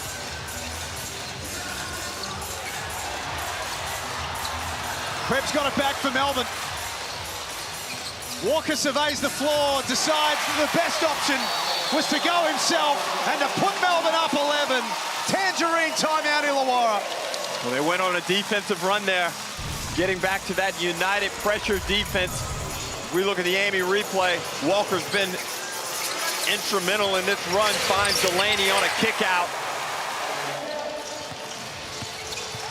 And then he gets to the corner. That's another good kick out by Walker. Krislovic, that one we spoke about, wide open. You kind of have to help when Walker gets that deep into the paint. You just got to figure out where the help's going to come from. 19 points, 6 assists, and only 1 turnover. This is exactly what they've needed, Jack, with Shea Illy going out of the ball game. And a perfect 16 of 16 from the free throw line. The Ignite Cup, we saw it last night, one of the games of the season between Adelaide and Sydney at AIS Arena in Canberra. It is all headed to the February 22nd championship game at the Gold Coast Convention and Exhibition Centre. You can win your way there, $400,000 up for grabs. And it was interesting last night hearing a few of the players start to talk about the money as well. Yeah, well, it matters. And, you know, when you take your potential prize money as a percentage of your yearly income, it makes a difference, Andrew. I mean, certainly for some of the boys at the top end may not be, you know, as a percentage, they still who's your favorites now to show up on the Gold Coast? Do you think New Zealand hold on? I think they do, although there's so much can happen. Jack was saying that the Jack jumpers are still a chance. Yep. If they can pull off a comprehensive win. Adelaide have kept themselves in the hunt as well for last night. Luca Yates scores with one to come. Kelsey Brown, that'll please Justin Tatum. Absolutely. Well, he asked a lot from this group. He said, I want you out here for the next little bit. I want you to push the pace, and I want you to give it everything, and then you can come out. They've only got one starter out there at the moment, Will Hickey. The rest of them are sitting on the bench ready to come back in to close out this quarter. But he's asked a lot from this group, especially Luca Yates. Great to see him at the line. Luca Yates, the 21-year-old. And this is a kid that has college eligibility remaining. He is a talent, even though he doesn't get a lot of time for these Hawks. Whew. He's someone you can't leave. So you've got to figure out your rotations on when the penetration is there. And the way he's been shooting the ball this season, you know, he's got his feet set. He's almost automatic. Melbourne are trading 3s for 2s right now. They've got themselves back out by 11.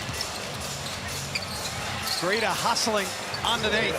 Geez, a game changer. When Greeter comes in the game, there is a level of energy that he brings that it's a great to have. He's something different. Delaney down the middle. Stuffs it.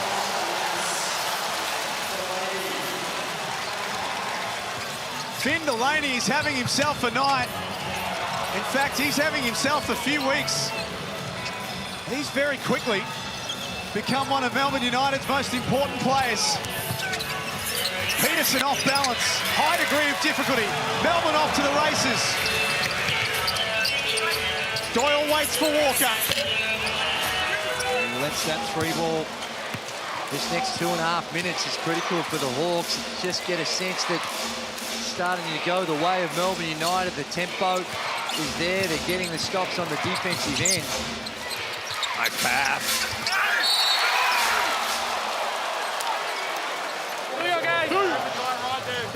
Foul will be on Tyson Walker, but Finn Delaney got upstairs. Unfortunately for Luca Yates, that will be on the NBL page. Finn Delaney gets in that seam, and Andrew, he went away, played overseas for a bit. He looks significantly better as a player. Just matured. Finn Delaney. Yeah, really matured, and he's, I think, found a system and a home here that's really suited to his game. He's got enough of the personnel around him to do what he does without necessarily any extra pressure on him. Spain and Japan in the last couple of seasons. Finn Delaney also looks super fit. I think it's the leanest that we've seen Finn Delaney. Take 8 seconds off the game clock to 2:20 and put it at 16. No. Shot clock should be at 16, game clock at 2:20.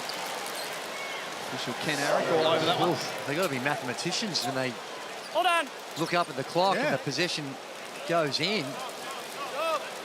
Sam, shot clock should be at 16, game clock. Okay, then review it. It'll be 2:20 and 16. Seems very confident. Yeah, he said, as in, okay, review it, and you'll see that I'm correct. That's right. And when I'm right, I want you to tell me that I was right.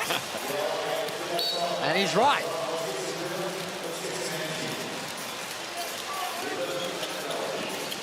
(17-59). The Hawks cannot let this margin extend much further than this. Edwards came up with it and then couldn't make sure it counted. See, normally Edwards is catching that and stuffing it back in. But when he knows McGee is right there, that just changes your mindset. Well, I thought he was going to try and dunk it anyway. Pass off the inbound for Bowen. Makes it a 13-point game. Thursday night hoops at John Cain Arena. Another entertaining battle between these two. Hickey puts it on a platter for McGee. That may be... Side out, guys, side out. 77. Push. Thanks, sir. But that may be an answer right there, Andrew, is empty out the side and just run two-man on the side, spread the floor. That way they don't have to read the help defense. And when you're hard showing and the dribbler can still get that deep into the paint, it's really tough guarding a guy that can play above the rim. Johnny Narco out on the floor as well. With a defensive assignment on Milton Doyle.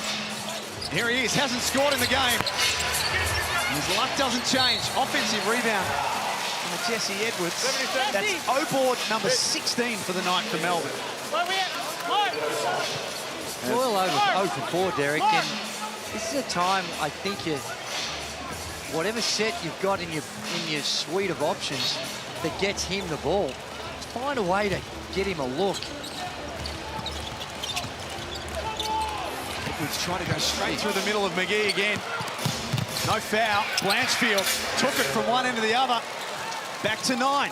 Blanchfield's had a good one tonight. 10 points. Off the bench. Hawks need a couple stops to close out this third quarter. Make Doyle a priority. Guarded by Narkle. He cannot find the bottom of the net. Offensive foul to go with it. Bucket. Blue 14. Good. Tom Edwards in the back in a rebounding contest. Team fouls here. 2 shots. Edwards getting his numbers. He's got the 9 boards, 10 points.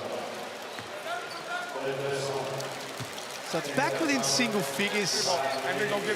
What would be a comfortable number for Illawarra to trail by at three-quarter time? Well, they're about to shoot these 2 free throws here, and I would say anywhere between 5 and 7, Justin Tatum would be feeling really good. Yeah. Well, anything lower than what they are right now with a minute to play is a win. So they trail by 8, possibly 7. Well, there's a lot of possessions left in this final minute. Massive hands. It's hard. It just imagine how hard it is to get touch. Yeah. Engulf the ball. And knocks it down. He is one giant human being. 16 points for the night. Malik Machar into the game as well. Tanner Krebs has been important for Melbourne. He's blocked though by Hickey. Peterson shares with Blanchfield. That 3 no good. Smart little knock on by Narkle. McGee in the right place. Puts it in and it's back to 5. They won't lay down, Drew. They keep fighting.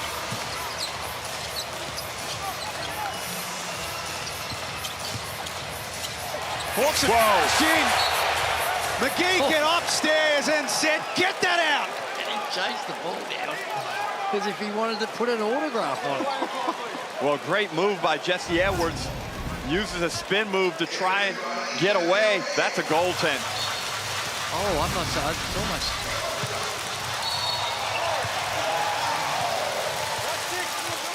Nevertheless, it goes down as a spectacular block by McGee. And on the inbounds, Machar gets free underneath the hoop, draws the foul. Yeah. Needs to knock these 2 down.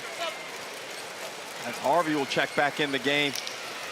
The drama's back in the game. Jesse Edwards out with 3 fouls, so Dean Bickerman not taking any risks there. We go 2 guys. So with Milton Doyle. Malik Machar. Only averaging 4 minutes a game. He's played 8 tonight. He's only played in 12 games, actually seen time. A lot of it is jump time. So he's had a lot of DNP coaches' decisions, and he was one of the first in. Melbourne are a perfect 18 of 18 from the stripe tonight. One last look for the Hawks. Hickey all the way in. And he can't score. They're within touching distance, though, the Hawks. 74-67 at three-quarter time. Enthralling contest on Thursday Night Hoops. This right here, this is the Hungry Jacks NBL.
Well, it was two very different seasons for these two teams as they entered this game, but we know one thing, when the Hawks enter this building, anything is possible. 74 plays 67. The Hawks trail Melbourne United by 7 at three-quarter time. I listened into Justin Tatum, and he spoke about pushing out everything that they have got in this final quarter. He really wants this one. He knows how desperate this team is for this one. I can't wait to see what's ahead. Ooh. Well, their season sort of swings at the moment, Kels, on the Mitsubishi Motors ladder at 6 and 10. That's last touch on Swaka Bullock. And again, JaVale McGee frustrated. He had his man on a couple of occasions pinned, and the Hawks perimeter players were unable to get him the basketball. But a high-scoring third quarter there, Jack. 27 to Melbourne, 26 to Illawarra. We had a 14-minute break at the start of the third for a shot clock-related issue. Daniels did all of the hard work, couldn't finish it off.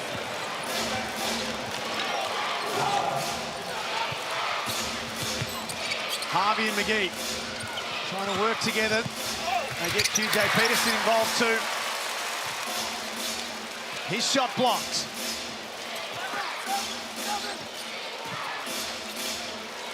Peterson forced into an area here by Daniels. Oh my. Threw up a prayer from the corner that very nearly went down.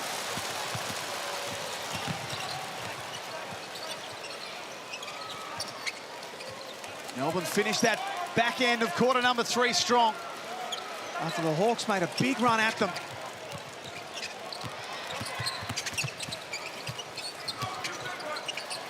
Daniels. Huge. Happy 18th. Big for Melbourne United and big for Dash Daniels. Sees the 3-ball going through. He missed his previous 4 field goal attempts. He's earned that chocolate cake.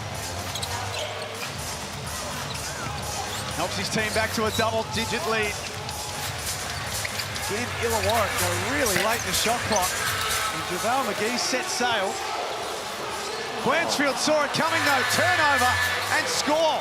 Free bucket for the Hawks. Well, they needed one because offensively they've become very stagnant. And Blanchfield capitalizes on a poor decision by Daniels in the backcourt.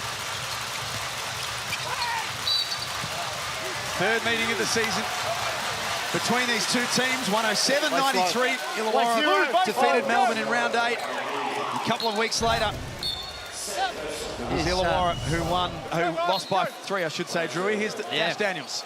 Good penetration, wide open, no surprise. And it looks like the hitch is being reduced. It looks like a more fluid three-point stroke. It does. The next part of charting his progress is how he can square the ball up a little bit more. He shoots from the left ear, which for a right-hander, you're going across your body.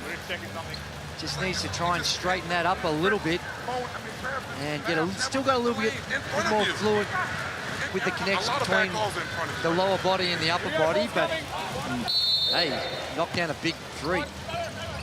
Not for the first time this season. Krislovic has already knocked down 1 in the quarter. Melbourne United just can't put them away, Jack. Which is never a good sign for the defending champions. If you give them an inch late in games, they'll take a mile normally, but it's an uncharacteristic turnover from Harvey. And Melbourne just give it straight back to them. A couple of horrible turnovers for Melbourne United. By and large, they've been okay. And coming off a horrific turnover game against the Sydney Kings, where I think they burped it up 24 times. Correct. They've only got the 10 in this game, which is, it's tolerable.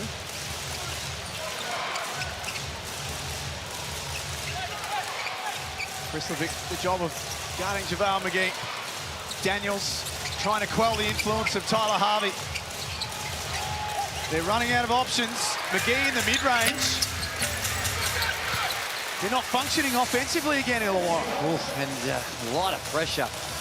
They're trying to get some movement off the ball, but Melbourne United doing a really good job of taking away the freedom of movement.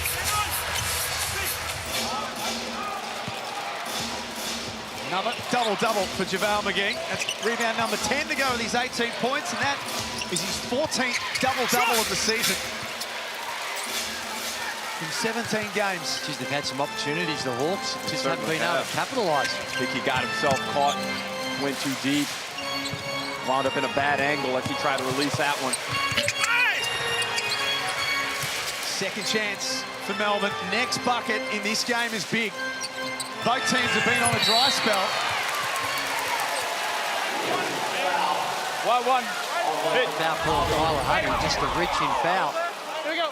Have a look here, he comes and crossed the arm. Hard not to call. Yeah, a tough angle that Harvey took there to try and get it clean. And Delaney will go to the line to shoot 2. His last 3 games coming into tonight, Finn Delaney, averaging 16 points and 9 rebounds. The longer this season goes, the better he's getting for Melbourne And United. when you think of what they had last year and what they had to replace in what Jack White was giving them, they couldn't have come up with a more perfect replacement for him. A lot of similar characteristics between the two. And with all the ailments that United have had to deal with, as we get another offensive foul, that will be called on Mason Peatling, but there's a real chance for Delaney to be the rock for this United team. Timeout coming for Melbourne United. They lead by 10, 79-69 on Thursday Night Hoops.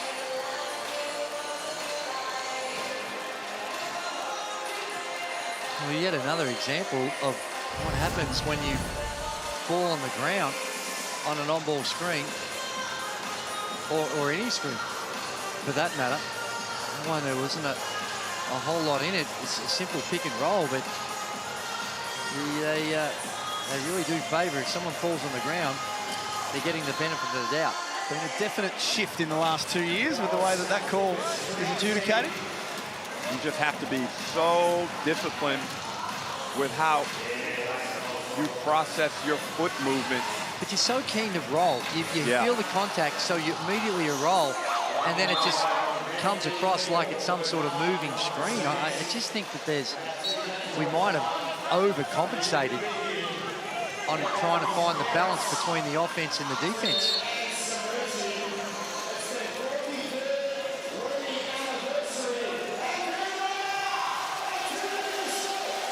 Six minutes remaining. Melbourne leads 79-69. Mabior Charles here tonight for Thursday Night Hoops, one of Drewey's favourites. Ah, yes. From the Hawks. My word. Does a great job up forward. Have a look at this specimen on screen, Billy Brownless. Former Geelong champion. He's been gallivanting all over the world, and finally, Milton Doyle gets to the rim, and an easy opportunity at the rim for him. He makes the most of it. And similar to the start of the third quarter, Illawarra is struggling to score. They've only got 2 points in quarter number 4. They forced McGee to give it up. Hickey was demanding the ball. They've had shots that have been somewhat open, but Melbourne are comfortable with who's shooting the shots and when they're being shot.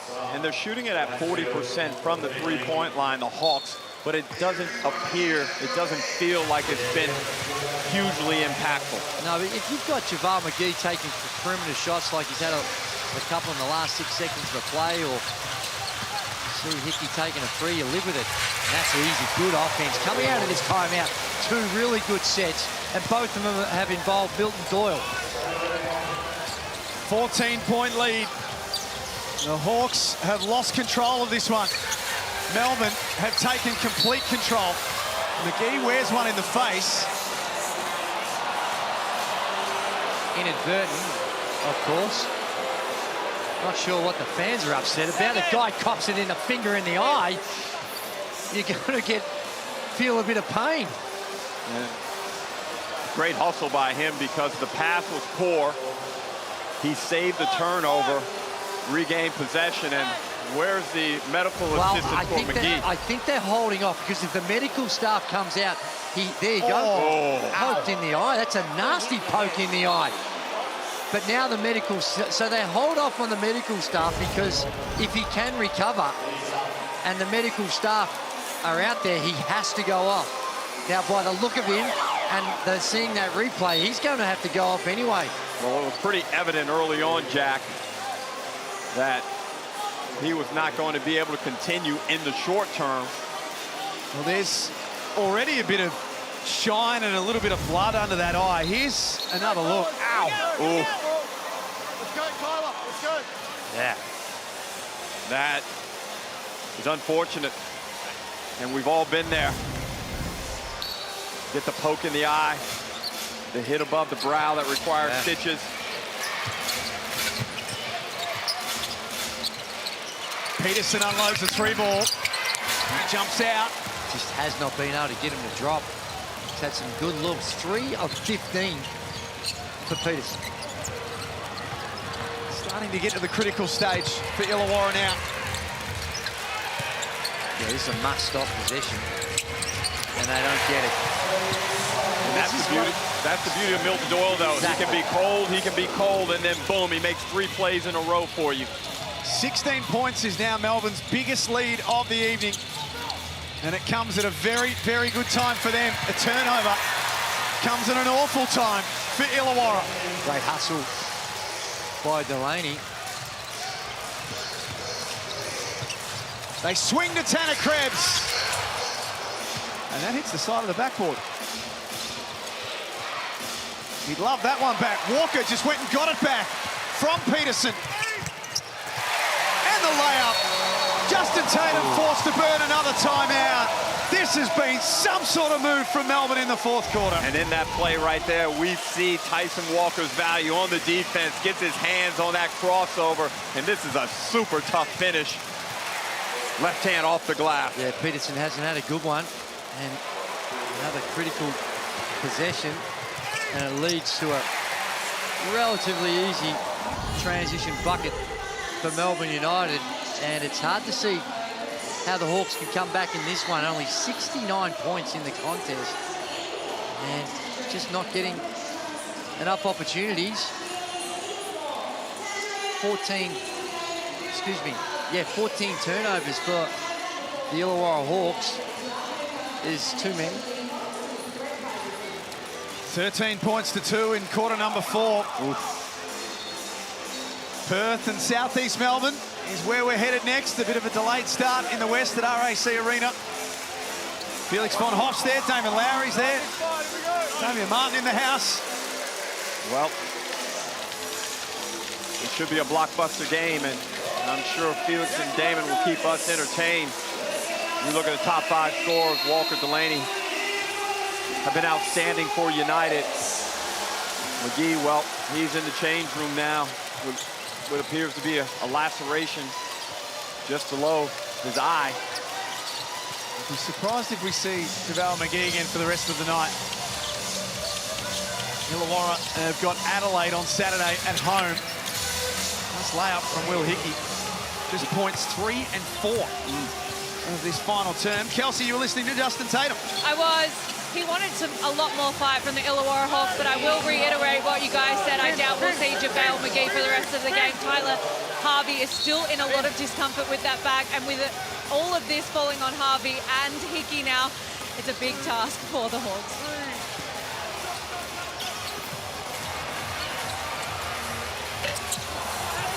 Bales back out on the floor for Illawarra, guarding Tanner Krebs, who misfires. And Drew, you know, this points to the fact at how much luck and good fortune plays a role in winning a championship. Yep. And Melbourne United have got to navigate some challenges. Shea Illy looks like that he's going to be, let's hope not, but he might be out for a further time on the sidelines. And Chris Golding not here. 2 pretty important parts. And when you think of their planning when you're at the start of the season and the roles they're going to play, they would both be very, very significant players. When it matters most, Doyle delivers. Throws his hands up in the air a little bit, Milton Doyle. He's had his challenges. Got 7 4th quarter points. Bales wanted a foul, but Melbourne had already taken off. And Walker, 21 points, 10 assists. It says 3 steals, Jack, but it feels like 6. or more. There's a couple of crimes that he might have got away with, I think.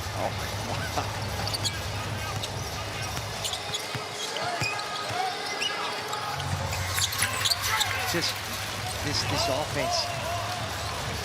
Only 73 points like we mentioned, only shooting it at 40% from the field. And it just doesn't look smooth. Whenever Tyler Harvey has, when he's cooking, the whole thing looks different.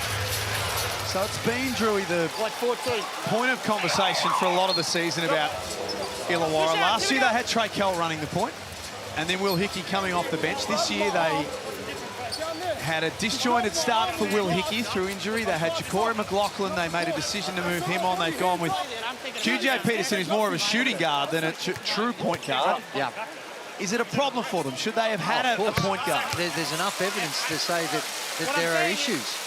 And finding out how, when you don't have that specific skill set, well, what system do you put in place? And you can tell by some of their structures of what they're trying to do. It's just that the execution from time to time has been poor, and they've been pushed out of it by Melbourne United's defense. Melbourne United coming in with a point to prove, and then once again, as we've seen with the Sydney Kings, they've done it more with their defense than they have with their offense. Dean Vickerman turns to the youngsters, Tom Wilson, Tom Coppins, Campbell Blogg. All getting a chance to play out the last couple of minutes.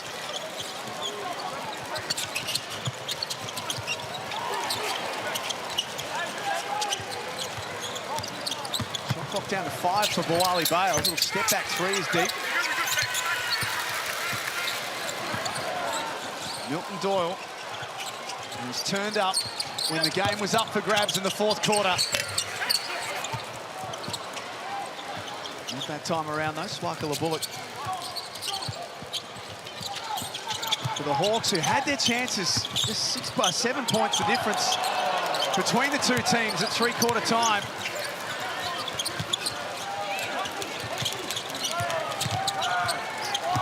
Another offensive set for Illawarra that is not going to amount to much. Knocked back out to Blanchfield. It's forced. Everything's forced.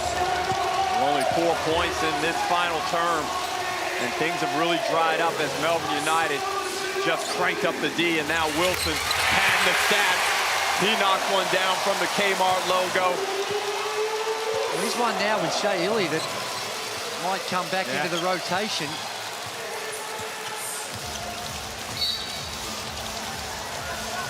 Shea Illy, if you have just jumped in late, a hamstring injury in the first half. We believe. We had no official word from Melbourne as yet, but be surprised if he plays next Tuesday against Tasmania. Chris Golding, ill, not here tonight. Probably should be right to go for Tuesday. I think someone from Melbourne told me they've had their full squad together for 15 seconds for the season. That's insane. But this is a solid clinical win, and basically formulated on the defensive end, which would really please head coach Dean Vickerman.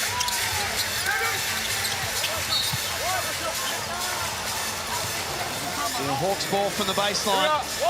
Adelaide and Sydney are the next two assignments for Illawarra, who will now drop to 6 and 11. Their season is now in real danger of slipping away in the championship defence. Well, right now, Adelaide and Sydney probably the toughest assignments in the competition.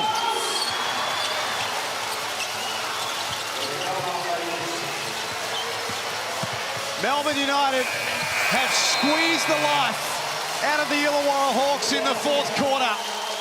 97-75 the final score. Melbourne go to 14-6, and Illawarra in real trouble now. Well, much needed victory by United in a manner in which we've seen them get it done many times. They were undermanned and they just wore the Hawks down, and this fourth quarter was dominating. Yeah, it's going to be a really tough stretch coming up for the Illawarra Hawks, and their season is teetering as we look at the footlocker player of the game, and he's spectacular. Tyson Walker, 21 points, 7 of 15, and 10 helpers. So he has been very, very good in this contest. Perth and Southeast Melbourne still to come on the other side of this. It's Melbourne who win tonight, 97-75. We're going to come back and break it all down on the other side of this.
Been a pretty torrid time since the fever break for Melbourne United, losing 4 games in a row. Finally, they can breathe a sigh of relief. They are back on the winners list tonight, 97-75. They beat the Illawarra Hawks. The pressure valve has released ever so slightly, and it's done in a comprehensive way against a quality team. To hold a team like the Illawarra Hawks, although they're a bit discombobulated on the offensive end, to still hold it to 75 points is a very good effort, and to put up 97 yourself without necessarily shooting lights out.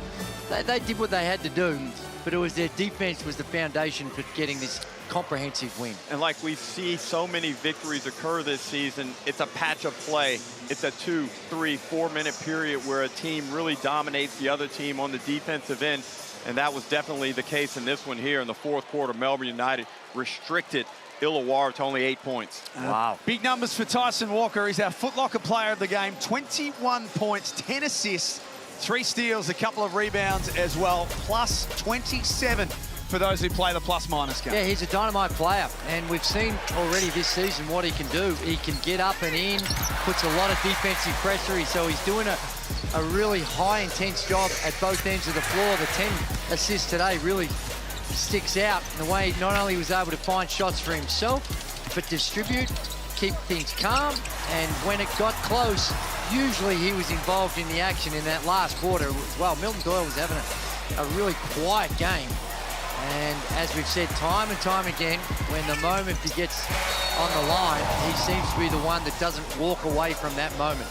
Let's take a look at the Mitsubishi Motors ladder as it stands right now. A reminder, there's another game coming up shortly between 3rd and 5th, but for Melbourne United, Derek, back to 14-6 for the season. Well, it just kind of regulates them and sets the wheels in motion now for a really strong holiday season schedule. If they can get on track and really reel off some victories, Andrew, they'll be well placed in the new year.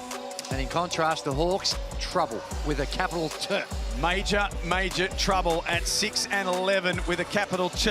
Next, it's Perth and Southeast Melbourne at RAC Arena. On behalf of the GOAT, Derek Rucker, Kelsey Brown, and our team behind the scenes, thank you so much for being with us tonight. But don't go anywhere. Get yourself a cuppa, get a bicky. Oh, yeah. Maybe a couple of mince pies as well, because it's Christmas season. Next, nice. It's the Wildcats and the Phoenix. Thursday night, doubleheader here in the Hungry Jacks NBL.